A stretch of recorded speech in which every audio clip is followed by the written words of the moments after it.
आज एक ऐसे सवाल की बात करेंगे जो भारत की विदेश नीति और राष्ट्रीय सुरक्षा से सीधा जुड़ा हुआ है। सवाल ये है कि क्या अमेरिका वास्तव में भारत का सबसे भरोसेमंद रणनीतिक साझेदार है या फिर भारत को अब अमेरिका के वादों और बयानों से आगे बढ़कर उसकी वास्तविक नीतियों को देखना चाहिए।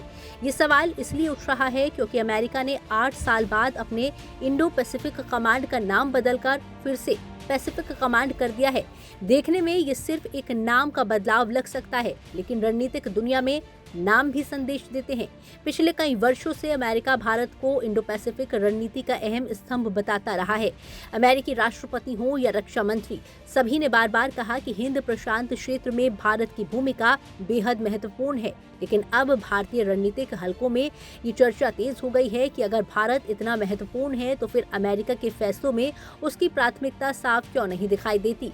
यही वजह है कि नई दिल्ली में कुछ अधिकारी अब अमेरिका की कथनी और करनी के बीच के अंतर को लेकर सवाल उठा रहे हैं। अगर पिछले कुछ वर्षों की घटनाओं को देखें तो ये संदेह यूं ही पैदा नहीं हुआ है। अप्रैल 2021 में अमेरिकी नौसेना का युद्धपोत USS John Paul Jones Bharat के एक्सक्लूसिव इकोनॉमिक जोन यानी EEZ के अंदर बिना पूर्व अनुमति के दाखिल हुआ और फिर अमेरिकी 7th फ्लीट ने सार्वजनिक रूप से घोषणा कर दी कि उसने भारत की मंजूरी के बिना ये ऑपरेशन किया है। सवाल उठता है कि जिस देश को अमेरिका अपना करीबी रणनीतिक साझेदार बताता है, उसके साथ ऐसा व्यवहार क्यों किया गया। इससे पहले 2019 में अमेरिका ने भारत का GSP स्टेटस खत्म कर दिया, जिसके कारण भारतीय निर्यातकों को मिलने वाली कई व्यापारिक सुविधाएं समाप्त हो गई। दूसरी तरफ अमेरिका लगातार भारत के साथ रक्षा सहयोग और रणनीतिक साझेदारी की बातें करता रहा है। क्या ये दोहरा रवैया नहीं है? क्या दोस्ती का मतलब सिर्फ भाषणों में तारीफ करना और व्यवहार में अपने हितों को प्राथमिकता देना है? यही वो सवाल हैं जो आज भारत के नीति निर्माताओं को परेशान कर रहे हैं। यूक्रेन युद्ध के दौरान भी अमेरिका का रवैया भारत के लिए एक बड़ा संकेत था। रूस से सस्ता तेल खरीदने के फैसले पर अमेरिकी अधिकारियों ने लगातार दबाव बनाया और सार्वजनिक रूप से चिंता जताई। भारत ने साफ कहा कि उसकी पहली जिम्मेदारी अपने नागरिकों की ऊर्जा सुरक्षा सुनिश्चित करना है, लेकिन इसके बावजूद पश्चिमी देशों की ओर से लगातार दबाव बनाया गया। इससे भारतीय रणनीतिक समुदाय के भीतर ये धारणा मजबूत हुई कि अमेरिका तब तक रणनीतिक स्वायत्तता का समर्थन करता है जब तक भारत के फैसले अमेरिकी हितों से टकराते नहीं हैं। डोनाल्ड ट्रंप के दूसरे कार्यकाल में ये भावना और मजबूत हुई। ट्रंप प्रशासन ने भारत पर टैरिफ लगाए, कई मौकों पर पाकिस्तान की खुलकर तारीफ की और ऐसे बयान दिए जिन्हें नई दिल्ली में असहजता के साथ देखा गया।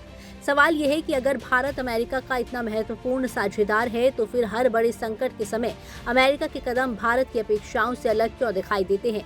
क्या अमेरिका भारत को साझेदार मानता है या सिर्फ अपने बड़े भू राजनीतिक खेल का एक उपयोगी हिस्सा?